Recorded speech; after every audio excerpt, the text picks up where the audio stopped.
You're listening to The Classroom Collaborative podcast with your hosts, Dee Wills, Ed Ross, and Adam Peterson. Here we go. We're so glad you're here. Let's get started.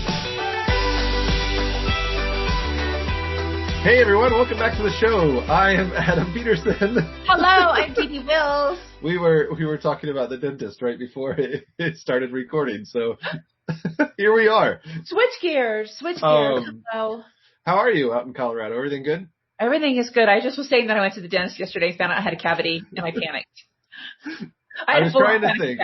I know that my wife, Trisha, I want to say she's only had like one, and it was recently, or she's never had one. Like she prided herself on never having a cavity for so long. I can't remember what it was. And she's going to listen to this and be like, I've never had one, but I don't remember. Oh my God. Luckily, thank God neither of our kids have had one. They, like, all the times that we talk to them about, you need to brush longer and this, every time they go to the dentist, they're like, check out perfectly fine. Nice. And our son, who realizes that and is smarter than we are, he's like, see, I told you, like, he'll be like, this means I don't have to brush as much. And we're like, no, that's not how that works. That's not how it works. He thinks he's pretty smart. Yeah, well, he is smart. He is smart. We were talking about, today we were going to talk about how the weather is getting nicer, and so maybe some teachers can take things outside. Although right now it's freezing outside where I live, and you said it's cold where you are, so maybe by the time this airs, we'll have a heat wave again. But yeah, it's insane. And that's why I sound so congested and stuffed up, but it's never ending. Like, I got over the Rona. Yeah. Was feeling fine, and now, like, the temperatures were 70 over the weekend, and then they were 40 yesterday, and it's just, my allergies are killing me. Oh, gosh. I just realized my microphone isn't plugged in either, so I'm going to switch and sounds better. Does that sound better? I don't know. I think it sounds the same. Oh, does it? I don't know. All right. Okay. So, yeah, I know that teachers are at that point in the year, like, I think everybody's back from spring break. Maybe not. Maybe there's a lucky few who are still on it, like, soaking up their last. Like, we're never coming back. They're like, well, this is just it. This is the end of school, right? Yeah. So hopefully where you live, the weather is getting nicer, and we kind of want to talk about some simple ideas to get your kids outside, not only because of the weather, but I know a lot of schools, like, that's the mask break, right? When the kids can get outside in the fresh air. I know our Landon always talks about it. He's like, we didn't get a mask break today, Dad. And I said, you what? Like, this was before they went full day. Like, when they were still on half days, he's like, we didn't have time to go outside. I'm like, oh man, like, and it's not recess anymore. It's mask break. That's what they refer to. Oh my gosh.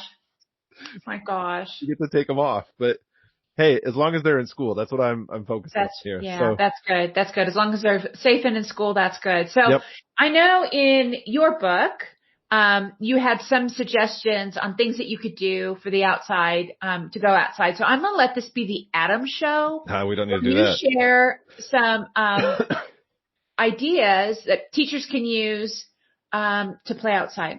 Yeah, I put a few in the book. But I've also been doing quite a few with my little ones that I'm working with right now. So I don't know if we've ever talked about my program that I'm doing, but if you're a teacher listening to the podcast and you're someone who looks for something to do over the summer, or maybe you're someone who has left the classroom listening to this going, I miss it. Yeah. I started something this past year that has kind of brought me back to doing what I love. And it started because, so when I left the classroom, I left because I was traveling all the time, right? Like doing consulting and working with teachers. And then COVID hit and all of that got put on hold. And I was like, I need to work, right? Like, I need something to do. And I love to teach. So I opened a little, classroom here in our hometown. I was renting space in an old building, and like, just like that, I got like 10 students that signed up. And at the time our school was still in half days around here. Right. So I was seeing some kindergartners in the afternoon who's just needed some help to keep their day going. I've been working with some preschool kiddos who, a lot of the preschools didn't open full enrollment around here this year, so they just needed something. And I've been working with some kids after school now, kindergartners, first graders, on just extra help, reading and math and whatnot. But part of that has been, I've been lucky enough in the spaces that I have to rent and set up a little classroom, there's easy access to outdoors. And any day that it's nice, because the room that I was in was a pretty small room. Yeah. Any day that's been nice, I'm like, let's go outside and learn. And I've seen my kindergarten age kids and my preschool kids really react powerfully to that and see what they can come up with. I mean, it's not even me really guiding them in a lesson per se or an activity. Right. Like they'll go out and like one day they're like, can we take sidewalk chalk out? I said, yeah, let's go do that. We'll practice writing some stuff. So one of my little guys was like, I want to spell some words. And I'm like, all right. Like, and he out of nowhere, he's like, I'm going to use the chalk and we're going to sound out words. And it was by himself. So we did. We filled the driveway in the parking lot with all these simple CVC words that he wanted to practice writing. And he said, can you take a picture of them and send to my mom? I said, yeah, let's do that, buddy. So, that was one thing. But then we were outside with the chalk another day and one of my little kindergartners says, he goes, do you think we could draw a big maze? I said, oh, that's a great idea. So we were drawing like chalk mazes and they were using descriptive language to talk about how they were going to get through the maze. We were talking about what means left and what's the right turn. And it was one of those things that turned into a learning experience without me really planning it. And I'll be honest, I don't know if their parents listen to this, but I'm not really like writing lesson plans. Like I go in with an idea of what we're going to do for the day because I only see them for a short amount of time. Right. And we'll read a story. We might do a craft depending on what we're doing. A lot of my kids are just there for extra help with schoolwork, but I have loved how not having a plan has turned into so many learning opportunities. It's been cool. Right, right. So let's give some ideas that teachers could maybe use in their own classroom, right? So, or in their own playground rather. Yeah. Right? Yeah. So, you talked about mazes, making mazes. How could we tie that in besides the descriptive language? What could you do within that maze to maybe meet math or ELA standards? Because I know everybody is really trying to, right, get as much instruction as they can, maybe help make up for some time that's been lost, right? So thinking about a maze, so yeah, could you add some equations in the maze? Could you? Yeah, so that's a great, and my little ones aren't to that point yet, the ones that we were doing that with, but we did start adding. So, one of the little guys, is when he first came to me was really just working on rote counting as high as he could. Like he could nail 1 to 10, but it was the teens that got him mixed up. And then he got the teens, and then it was the darn teens always get everybody. And then it was 19, 20, 21, and they get to 29, and it was 2010. You know how the kids do that, like 28, 29, 2010. So we had been working a lot just on simple counting, and I'll never forget the day he came in and counted to 100, like by himself, and he's like, I can do it. He was so proud. And he said, I did this morning at preschool when I was with my teacher too, because I was seeing him in the afternoon after his preschool class. And he told his teacher, and we're friends. So we were talking, I'm like, oh my gosh, I'm so proud of, Hudson. That was amazing. And I said, I think you're ready to start doing something that's going to kind of put you ahead of kindergarten when you go next year. It's called skip counting. And he was so excited to practice this because he knew how to count, right? He knew how to count by ones. So outside in those mazes that we had drawn with sidewalk chalk, I started putting down counting by tens. And to see, he caught on to it like that. Faster, and again, teachers, I know I'm working with one student there. I get that you have a room full of 20, so it's a little bit harder. But I've always encouraged that kind of stuff to count by tens. There's only so much you can do hopping a little frog across a line on a page, right? Like, yes, they're going to get it. But when we get them up and moving and excited and just line them up and let them hop through a maze counting by tens, one after another, right? And it doesn't have to be a maze to do that. You could just put out like a hopscotch board and have the kids hop 10, 20, 30, 40, rather than 1, 2, 3, 4, 5, stretch out hopscotch to make it a counting by 10 activity. But we did it in the maze, like you had said, Dee Dee.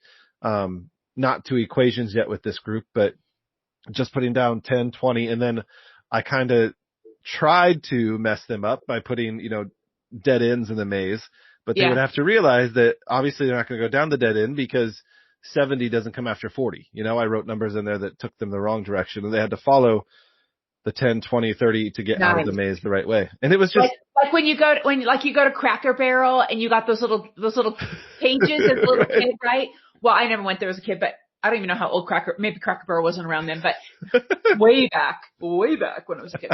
But you'd have those little you'd always do those mazes on the back of those kid restaurant menus.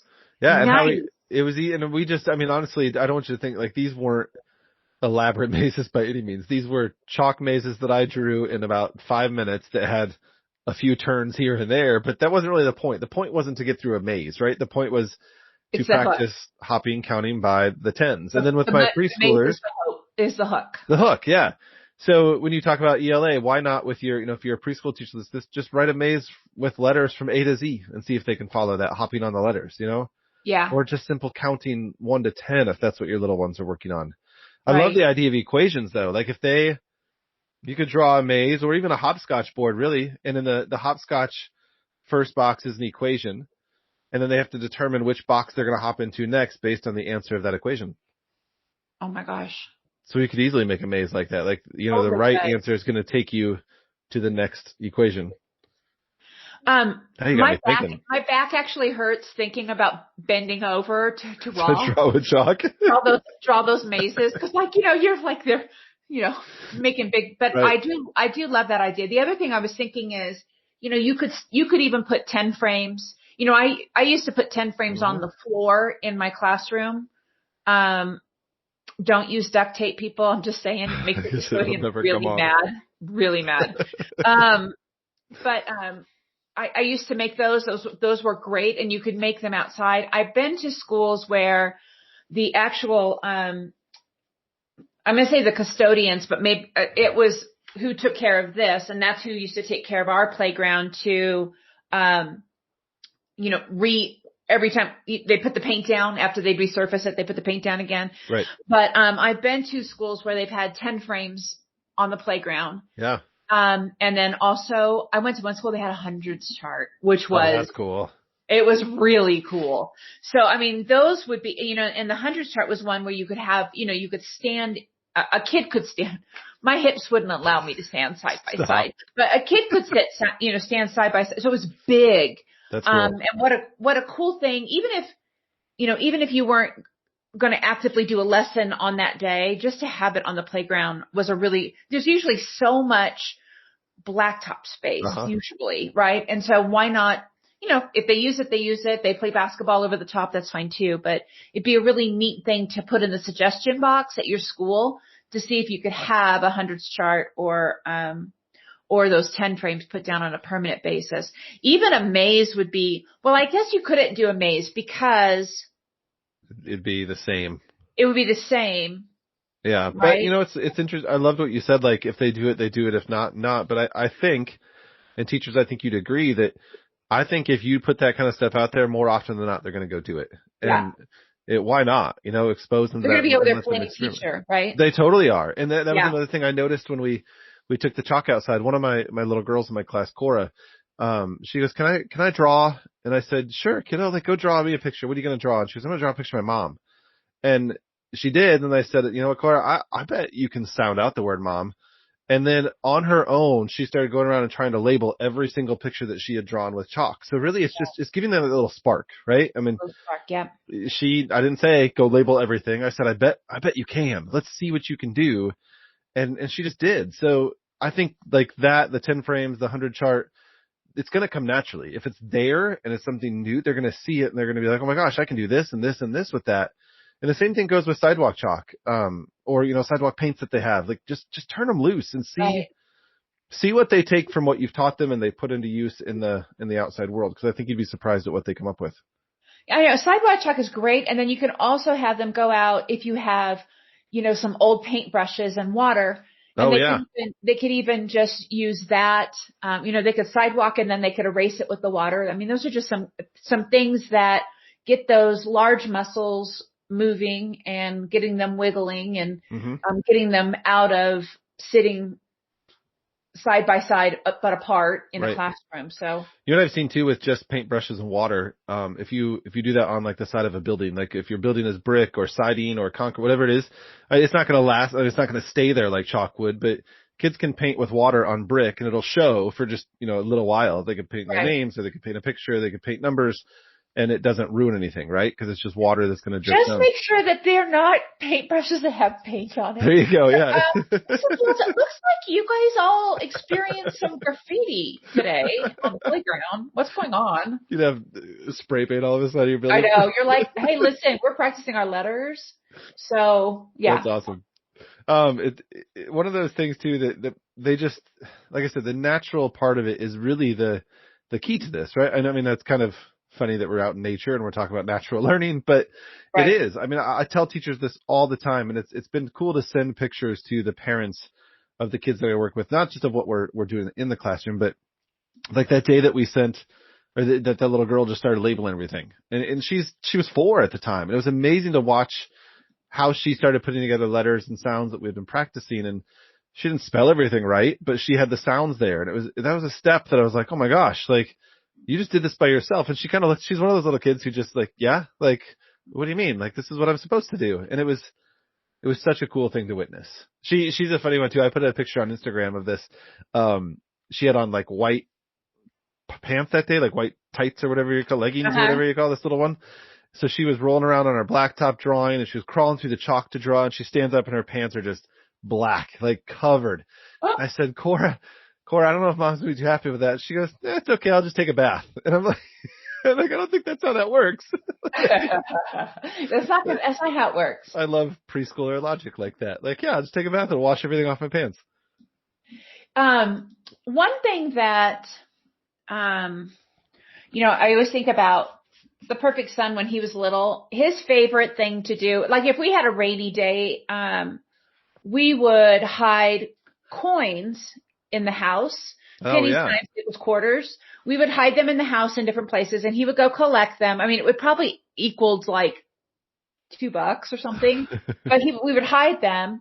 And then he would go collect them. And then when he was done, he, would add them all together. So that was kind of like a little, and then we would go and he would get like something at the 7-Eleven or something. Right. And yeah, that was like and then he'd have friends come over and like, can we do that money thing? I'm like, sure. Oh, that's awesome. It was always like his favorite thing to do. And it takes me back to the idea of like Easter egg hunts as well. I mean, also just such a fun thing to do. And so maybe, if you have a day that's nice, you could put them in old Easter eggs. You could put sight words in there. You could put, clip art images of things, and kids could then collect them and then sit down and work with them in some way. Maybe, if I'm saying clip art things, if you're a teacher, you can grab those off of Google. It doesn't have to be, something that you buy, or if you've bought a PDF that has a lot of those images, just cut them out, print a copy, cut them out, put them in something.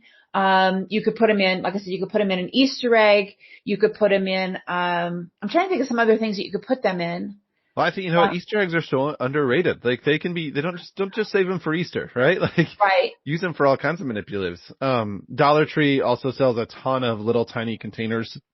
Yes. Sometimes I think in their art section, they have either 4 or 6 pack of containers for $1 that are meant for storing like wiggly eyes and, things like that. So that'd be a fun way to kind of get them out to run and find things. I like the idea of adding up money. That's a good one. The money is a really good one because and then if you just stick with fives and like dimes and nickels and pennies, you're skip counting there as well. So that's always a fun way to do it. Well, I don't know about you, but I had a closet full of fake money, like that came with a math unit at one point. So don't think that you have to use your own money, teachers. Dig out all those fake coins that you have. Yeah, those plastic coins would be great. And if you were using the coins, you wouldn't necessarily need to put them in anything. You could just put them, some over by the slide, some over by, it's just a really, really fun way for them to go find things, give them something to hold it in. They could sit down together. They could practice putting them in a 10 frame, or, how do we put them in piles of 10 and then count by 10. So those are always some really fun things to do. I'm trying to think of some other things that would be really, really amazing to do. Yeah, so in my book, that Didi mentioned, you all, if you're listening to this for any time, I have a book called Teach, Play, Learn. We did a little section, go get it on Amazon. How's that little plug? There was a section we put in there called Play Beyond the Classroom that actually my wife Trisha helped me write. Because I was out of the classroom at the time, so we were taking pictures of things that her class were doing outside that could easily be adapted to any grade level. There are things like we just talked about, but even more so. And one of them was our school had built a thing called a Gaga ball pit. Have we talked about this before? Gaga ball kills me. I love it. So I had never heard of it before. I'd never heard of it. Apparently it was like played at like Girl Scout camps and whatnot, like years. I had never heard of it. So It's like an octagon. It's a big wooden octagon that I think our PTO helped supply it and build at the Lions Club or something. And the way I was told to play it, the way Trisha and the kids taught me, because my kids were coming home from school after got installed going, we play Gaga Ball at lunch, Dad. And I'm like, what? You played what? Like, I'd never heard of this before. And the way I was taught from them, and there's actually a picture of me and my own kids playing it in the book, everybody starts inside this pit with a hand on the wall, and one person starts by chucking the ball or kicking the ball across throwing it across the pit. And the rule is you can't get hit anywhere by the ball except your hands. You can use a hand to hit the ball back to someone else. This is the way I was taught. I think there's other versions of it. So as soon as you say go, the ball gets launched into the pit. Everybody's hands can come off the wall. You can run around the pit. You can go anywhere you want, but constantly this ball is getting hit back and forth and back and forth and back and forth. And if you get hit by it, you are out. And the last person standing is the winner of the game, the last person in the pit. And then you go again. And I'll tell you what, if there's a few of you in that pit, it is a workout. You are running like crazy back and forth. So we were playing with my own kids. So Trisha's like, oh my gosh, I did this amazing idea. The kids absolutely loved it. And I had to look back in the book to see exactly how she described it because this has been a couple years ago. But her kids, her second graders, were working on line plots. And that was the section they were on in math. So she's like, you know what? And this is why I always tell people, like, whenever I'm presenting, that Trisha should be up here presenting with me because she just has amazing ideas. So her kids were working on line plots, which isn't the most exciting thing in math for second graders.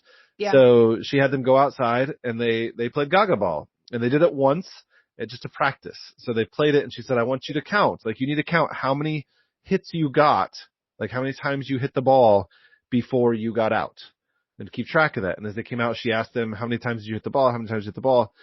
And then she said, okay, now we're going to do this again, but I need all of you to draw your lines. We're going to make a line plot on your paper, and let's put some numbers across the bottom. It seems like no one really hit the ball more than 10 times. So let's do 0 to 10.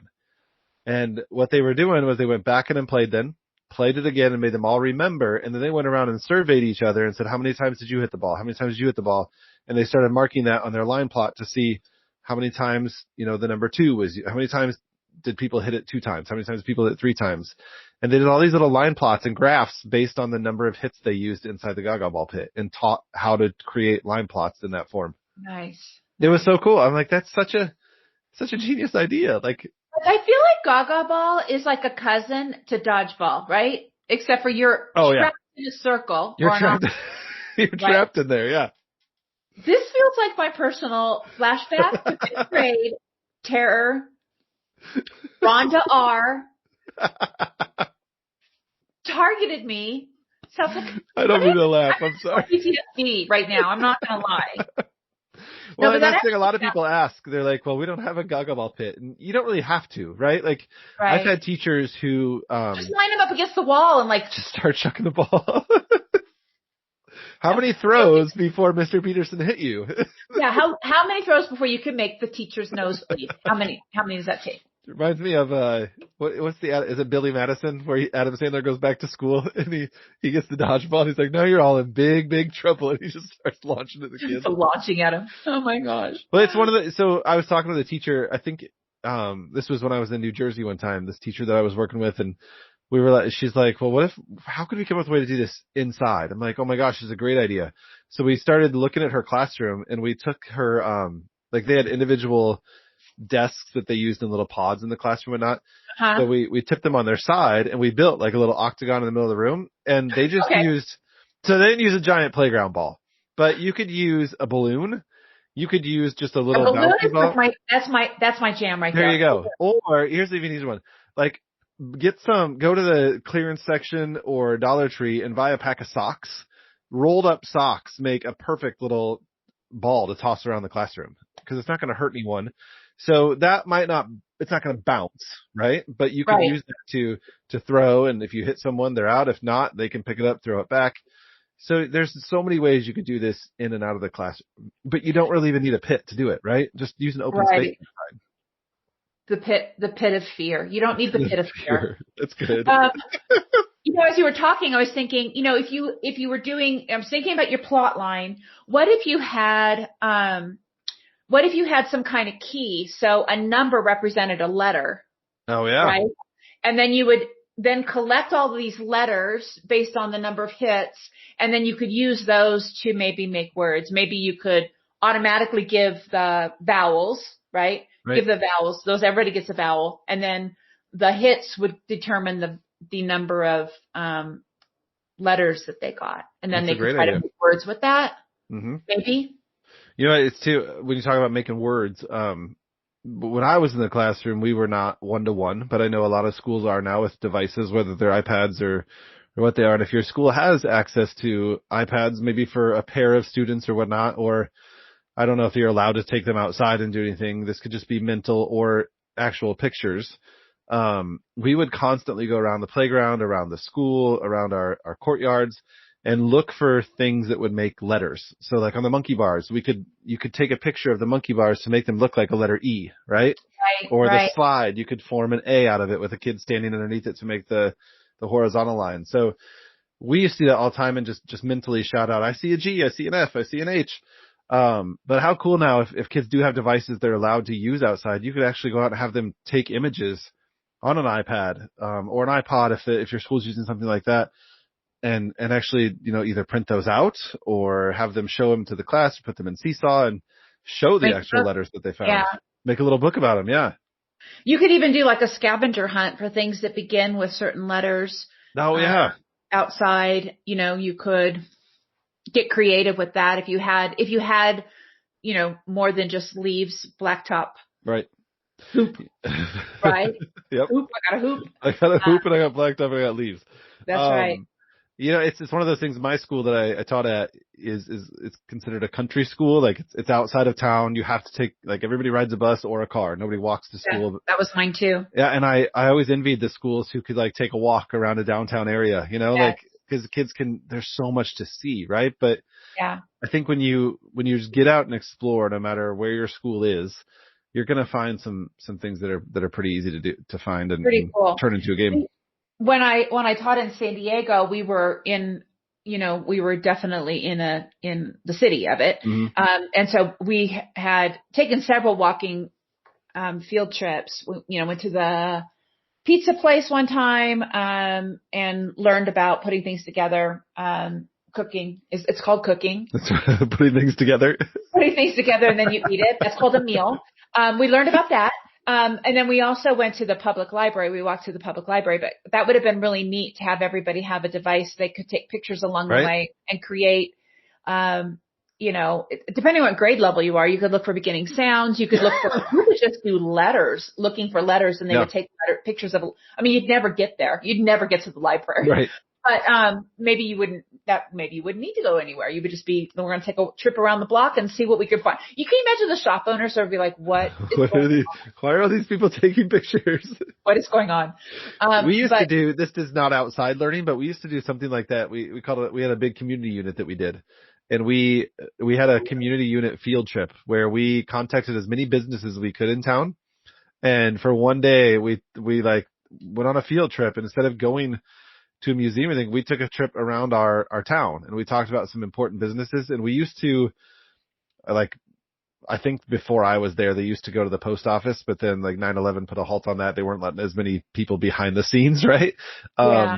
So when I was there, we actually had a connection to the local Walmart. So we went to Walmart one day and they took us like into the bakery to show us how they do things. They got to go into the back and see like where the semis bring stuff and the big, like, what do you call it? Like the box crusher that crushes all the boxes, and the kids were fascinated. Yeah. We went to, the bowling alley because is a big part of our community is this hometown bowling alley. They got to go behind the scenes to see how the machines actually work. Where else did we go? We went to the library, and then we had lunch we had a connection at the Wendy's here in town. So we had lunch at Wendy's, and the kids got to go back into the kitchen and see like where their food was made and what's really going on with that chili? Slip and slide on the grease that was all over the floor. I'll never forget that. It was like an ice skating rink back there. But yeah, getting out of the community is a lot of fun for the kids. Yeah. You know what too? I know we're kind of nearing the end of this episode, but Tricia was just telling me about a science experiment that they were doing in her classroom. And when she told me, I was like, didn't that make a mess? And she goes, no, it's one we save for the spring to go outside. So that's another thing to be thinking about, teachers. What are some experiments that maybe you've seen other teachers do, or you've seen on YouTube, or you've seen on a show or something that you've always wanted to recreate, but you know it's going to be a disastrous mess. Take it outside. So the one they were doing was, I don't know what it was called or what they were studying, but it was where you put like Alka-Seltzer tabs in a film canister of all things. They actually had to buy film canisters on Amazon because you can't find them anywhere. You can't buy them anymore. So they put, I think it was they were seeing like, they took a little piece of an Alka-Seltzer tab, put it in a film canister, see what happened. And by the time they got to the full one, it would actually like shoot the canister off up into the air like a rocket. And I don't know exactly all the details to it, but I was like, wait a minute, you did that in your room? She goes, no, I took them outside.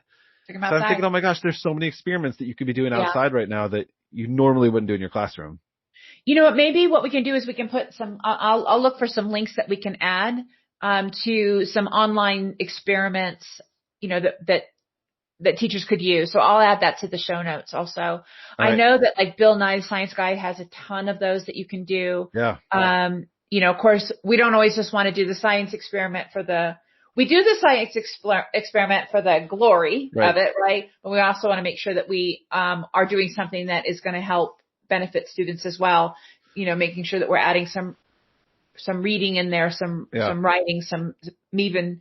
I've been doing a lot of reading about oral language, and making sure that we're working on accountable talk in that process. So that would be a really good way to kind of incorporate all of those things in. Yeah, we'll put a link into our good friend, Kim Adsit, and I have a unit, called the Science Box. That's our Dr. Science unit. And there's quite a few experiments in there that are easy to do outside they're meant to be taken outside. So it's a fun unit and I think, I'm pretty sure it's in there. I don't know if it's in the unit or not, but, if not, you need to go to Kim's blog. She has a whole experiment on talking about how seeds travel. And it's a really, really cool experiment that she does, where you buy we're going back to socks. You buy a pack of old socks or like cheap socks. You don't buy a pack of old socks. That sounds bad. Buy a pack of cheap socks, and the kids put a sock on over their shoe, and you go out and walk around in a courtyard or grass or whatnot. And then you come back in and you actually plant the sock in a pot of soil and see what seeds were picked up as you walked around just the grass where you don't typically see seeds. And it goes along with, what's the Eric Carle book about the seed that travels? I'm not gonna be able to think of it now. There's an Eric Carle book about a seed that travels from place to place to place. All I could think, all that's in my head is a seed is sleepy, but that's not it. No, what is the name of that book? It's going to drive me nuts. I'm going to look real quick. I have to Google it. You guys, do you remember how we used to Tiny Seed? The Tiny Seed. Yeah, there you go. The Tiny Seed.